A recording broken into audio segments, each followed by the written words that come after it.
Gimana sih caranya aku dapat pekerjaan di Amerika? Kasih tahu nggak ya? Untuk teman-teman yang baru pertama kali datang ke channel aku, saya Gloria Angelin, salam kenal, terima kasih sudah berkunjung. Hari ini aku ingin membicarakan bagaimana cara aku mendapatkan pekerjaan wartawan di Amerika Serikat. Jadi di Indonesia dulu aku wartawan dan sekarang aku di Amerika pekerjaanku juga wartawan. Aku memang nggak banyak posting tentang kehidupan aku saat aku berusaha sejak aku kerja keras seperti apa tuh aku nggak banyak posting. Tapi kalau teman-teman mau mendapatkan secercah gitu ya. Kalau mau lihat aku waktu aku lagi di bawah saat itu boleh cek di video YouTube ini. Itu waktu aku masih mahasiswa S2 dan kerjaanku banyak banget gitu ya. Itu kisah sedih. Videonya agak suweng gitu ya dalam bahasa Salatiga gitu, Salatiga Jawa Tengah itu di tempat aku kuliah dahulu. Suweng tuh maksudnya apa ya? Kosong, sepi, nggak ada tujuan gitu, mental health-nya terganggu gitu kan ya. Kita sebutnya suwung. Aku suka sama vocabulary itu, kosakata suwung. Oke, balik lagi. Ternyata untuk mendapatkan kerjaan wartawan di Amerika Serikat itu tidaklah mudah. Meskipun pada zaman itu, zaman bahala, waktu aku kerja di Indonesia, aku kerja di CNN, dan aku melamar ke sejumlah stasiun TV di sini, termasuk CNN. Aku mentok cuma di interview aja, tapi nggak pernah di-hire sama CNN. Waktu aku kirimin portfolio, sayang sekali portfolio aku itu dalam bahasa Indonesia. Jadi waktu mereka nonton kayak, dapet zong ini, kenapa ya portfolio dalam bahasa Indonesia, mereka juga males gitu ya. Karena yang lamar pekerjaan tuh nggak cuma 1-2 orang gitu, bahkan internship aja yang lamar pekerjaan di stasiun TV lokal bisa ratusan gitu kan ya. Apalagi yang melamar kerjaan tetap gitu, dan gajinya juga, ya gitu deh, aku nggak mau bahas uang di video kali ini. Menurut aku, hal terpenting dalam perjuangan aku itu adalah menyadari diri sendiri apa kekurangan aku. Dulu di Indonesia, bahasa Indonesia adalah salah satu kekuatan aku, tapi waktu aku datang ke Amerika, aku sadar kalau aku mau bersaing dengan wartawan-wartawan di sini yang lahir besar berbicara bahasa Inggris. Sebagus apapun bahasa Inggris aku gitu ya, which is jauh dari sempurna. Orang sini aja jauh dari sempurna, apalagi gue yang lahir besar keluarga nggak ngomong bahasa Inggris gitu. Yang bahasa Inggris sendiri aku harus sekolah, aku harus belajar, aku harus menerapkan. Listening mungkin tidak sebagus dengan wartawan di sini. Itu kesadaran diri, dan waktu aku sadar language ini, bahasa ini tidak akan menjadi kekuatan. Lalu aku bersaing harus seperti apa? Lalu tahun 2018 itu, waktu aku sadar, aku mulai ambil kamera ya, aku dimulai dari iPhone 6, iPhone 6, dan aku mulai syuting. Audionya awalnya biasa-biasa aja, editingnya lumayan lah, tapi sejauh mata memandang dan telinga mendengar gitu ya kalau dibanding dari editan aku dan syuting aku saat ini, kurang lebih jauh. Tapi pesan aku untuk teman-teman yang mau mencoba mengadopsi skill baru, jangan khawatir kalau misalkan jelek, biarin aja gitu, karena proses itu tidak ada yang instan. Jadi selama perjuangan aku mendapatkan skill baru dan juga kembali ke karir yang aku inginkan, which is karir wartawan, menurut aku kerja apa aja gitu loh. Yang penting kerja, bikin duit, aku bisa lanjut S2, aku bisa sekolah. Dan pekerjaan aku waktu itu adalah kerja di bakery, di sebuah toko swalayan gitu. Dan yang entah tangannya keslomot lah, yang kakinya memar, ketiban beban berat, dan itu semua sudah aku lalui. Mungkin aku memang tidak pernah posting hal-hal seperti itu ke YouTube karena aku sendiri aku nggak boleh malu, tapi jujur aja aku malu gitu dengan keadaan aku, dan aku merasakan impostor syndrome, dimana aku kayak, apa sih benar aku dulu pernah jadi reporter? Apa benar dulu aku seorang wartawan? Sebenarnya itu bukan satu-satunya pekerjaan aku. Aku punya beberapa pekerjaan waktu zaman berjuang. Aku sebutnya zaman berjuang ya. Kalau sekarang kan nggak berjuang-juang banget gitu, cuma hidup kerja pulang gitu kan ya. Zaman aku berjuang itu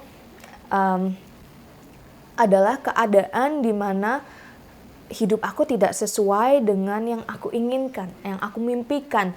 Dulu aku nongol di TV gitu. Sekarang kalau aku waktu kerja di bakery, aku bilang, aku pernah kok nongol di layarnya CNN gitu. Siapa yang percaya gitu. Terus kalau aku tunjukin nih gitu di Google, masa itu kamu, mukanya beda. Banyak banget orang yang ngomong kayak begitu tuh, banyak.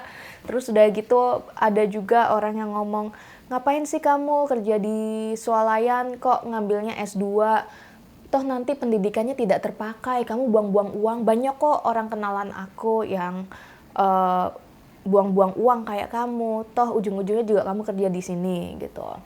Atau, oh beneran kamu emang bisa, kan kerjaan wartawan tuh susah begitu, emang apa kamu mampu gitu, dipandang sebelah mata gitu ya.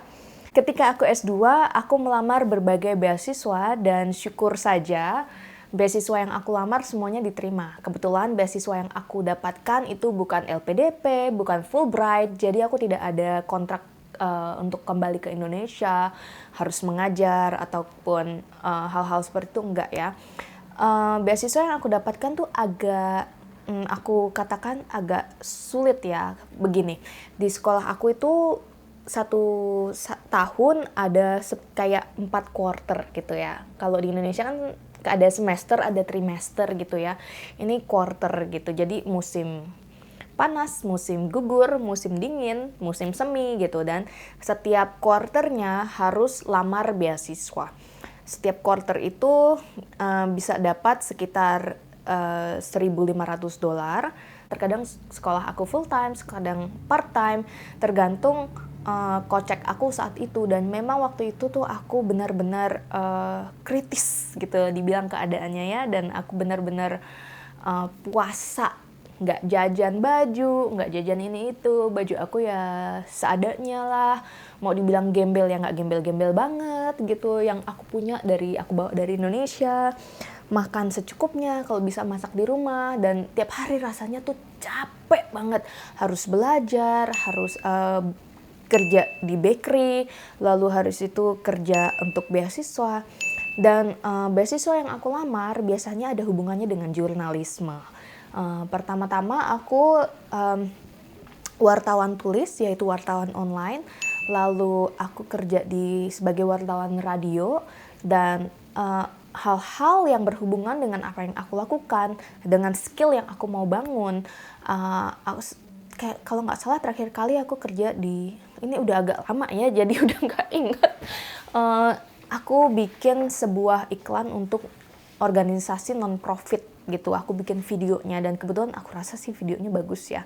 Teman-teman bisa nonton di YouTube aku di sini. Aku juga lamar-lamar pekerjaan ya, sudah ditolak berkali-kali. Lamar jadi reporter, lamar jadi assignment editor, lamar jadi produser, lamar jadi editor, lamar jadi fotografer. Pokoknya semua apa aja yang berhubungan tentang jurnalisme itu aku lamar. Dan itu nggak ada yang lulus ya, cuma interview gitu, sampai ngomong sama mereka di kantor juga, interview sudah 2 kali 3 kali tapi nggak ada yang lanjut gitu. Terus akhirnya aku pasrah, aku rasa mungkin harus dari internship gitu. Dan akhirnya aku diterima sebagai intern selama 2 bulan, 2 minggu dulu, 2 minggu aku kerja. 2 minggu kemudian pandemi, semua kerja dari rumah. Dan aku nggak dapet pendidikan apa-apa di situ, karena di sini intern biasanya harusnya dididik gitu kan ya. Aku nggak dapet pendidikan apa-apa, cuma ya kerja aja. Dan mereka sebenarnya kaget, loh kok Gloria bisa ini, kok Gloria bisa itu. Terus aku bilang, ya iya kan kakak-kakak semua, kan aku sudah bilang aku tuh dulu wartawan di Indonesia. Ini loh CV-ku dibaca gitu. Kasian banget gitu kali ya. Ya, jadi selama 2 bulan itu aku kerja cuma part time, dikasihnya 20 jam seminggu. Akhirnya aku dikasih full time, 40 jam seminggu. Setelah 3 bulan, 4 bulan, aku sudah agak lupa, aku protes. Aku bilang gini, ibu direktur, masa sih pekerjaan seperti ini kamu bayar saya sebagai intern? Intern kan dibayar secukupnya gitu, entry level gitu kan ya. Sebenarnya ada intern yang nggak dibayar. Emang Gloria ini kurang bersyukur aja gitu hidupnya ya. Udah dibayar minimal masih minta tambah gitu. Aku bilangnya, Ibu, masa saya dibayar intern sih? Pekerjaan yang saya lakukan kan kerjaan wartawan lain lakukan. Tambah dong, tambah gitu kan. Akhirnya aku di hire sebagai freelancer. Jadi aku bekerja Maret 2020 ya, sebagai intern itu. Lalu aku kerja sebagai freelancer sampai Juni tahun lalu. Akhirnya sekarang aku sudah dinaikkan pangkat lagi, editor, tapi terkadang jadi reporter, kadang jadi fotografer. Di sini sebutnya multi skill jurnalis ya. Kalau di Indonesia sebutnya nge-VJ video joki gitu. Nggak semua wartawan bekerja kayak aku gitu ya. Kan tadi aku sudah sampaikan apa yang aku bisa lakukan untuk bisa bersaing dengan wartawan-wartawan di Amerika sini. Kalau bahasa adalah kekurangan aku harus bisa melakukan hal-hal lain. Jadi hal lain yang aku bisa buktikan dan aku bisa lakukan adalah sebagai multi-skilled journalist. Aku bikin rangkuman nih bagaimana caranya aku mendapat pekerjaan di sini. Pertama, sadari kekurangan dan kelebihan. Tadi aku sadar kekurangan aku itu adalah bahasa, makanya aku belajar skill-skill lain. Yang kedua, pelajari skill-skill baru. Aku sudah sebutkan. Ketiga, selama menanti karir kerja apa aja, yang penting halal. Yang penting kita kerjakan, yang penting bisa menunjang tujuan kita, bisa menunjang visi misi kita, goal kita ke sana. Kalau kasusnya teman-teman sama kayak aku, ada di Amerika, teman-teman harus sekolah lagi untuk bisa internship. Karena nggak semua perusahaan kayak perusahaan aku saat ini mengizinkan orang-orang bisa dapat internship tanpa harus sekolah. Gitu. Dan lagi kalau teman-teman kasusnya sama kayak aku, berani ambil resiko. Di sini resiko yang aku ambil itu adalah turun jabatan. Terima kasih teman-teman ya sudah nonton.